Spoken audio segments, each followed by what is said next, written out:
مدیرعامل زن تصادفی یک فلش USB در داخل سطل زباله پیدا کرد. از روی کنجکاوی آن را برداشت تا ببیند داخلش چه چیزی وجود دارد. وقتی متوجه شد که داخل فلش یک برنامه طراحی هوش مصنوعی وجود دارد که 10 سال از فناوری‌های آمریکا جلوتر است، از خوشحالی شگفت زده شد. اگر می‌توانست این فناوری را در شرکت خود به کار بگیرد، شرکتش می‌توانست ظرف 1 سال به رتبه اول جهان تبدیل شود. پس از بررسی‌های بیشتر، مدیرعامل زن به خانه مردی رفت که این پروژه هوش مصنوعی را ساخته بود. او برای جذب آن مرد به شرکتش با 2 ظرف غذا وارد خانه او شد.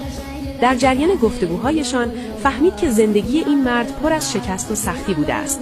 او زمانی یک مهندس نابغه با آینده درخشان بود، اما وقتی همسرش قبل از ازدواج باردار شد، تصمیم گرفت در کنار او بماند. برای تامین هزینه‌های خانواده هر روز از صبح تا شب مشغول رساندن سفارش‌های غذا بود. با این حال درآمدش هیچ وقت برای پرداخت مخارج خانه کافی نبود. هر بار که کار پیک غذا را تمام می‌کرد، لباس رسمی می‌پوشید و برای استخدام به شرکت‌های بزرگ مراجعه می‌کرد.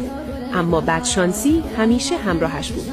روزی به شرکتی رفت که در منطقه شهرت زیادی داشت، اما مدیر استخدام به دلیل سن بالایش او را رد کرد. حتی طرح‌هایی را که ماه‌ها روی آنها کار کرده بود به داخل سطل زباله انداخت. مرد که کاملا ناامید شده بود، چاره‌ای جز ادامه دادن کار پیک غذا نداشت.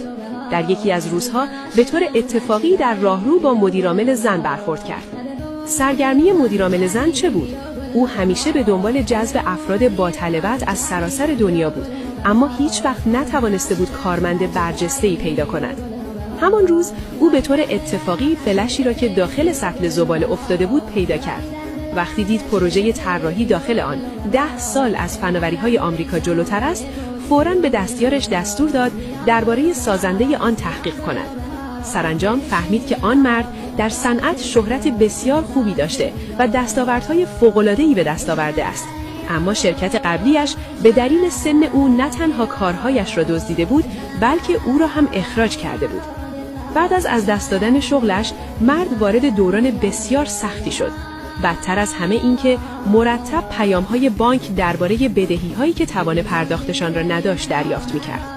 همسر و پسرش نیز مدام از او پول می‌خواستند تا برایشان دستبند طلا و جدیدترین گوشی‌های اسمارتفون بخرند. فشار سنگین زندگی باعث شده بود احساس کند دیگر توان نفس کشیدن ندارد. زندگی برایش بسیار سخت بود، اما همچنان مجبور بود ادامه دهد. مثل همیشه یک شام مفصل آماده کرد و منتظر همسر و پسرش ماند. وقتی آنها وارد خانه شدند، با چهره‌های ناراضی به او نگاه کردند. دلیلش این بود که او پول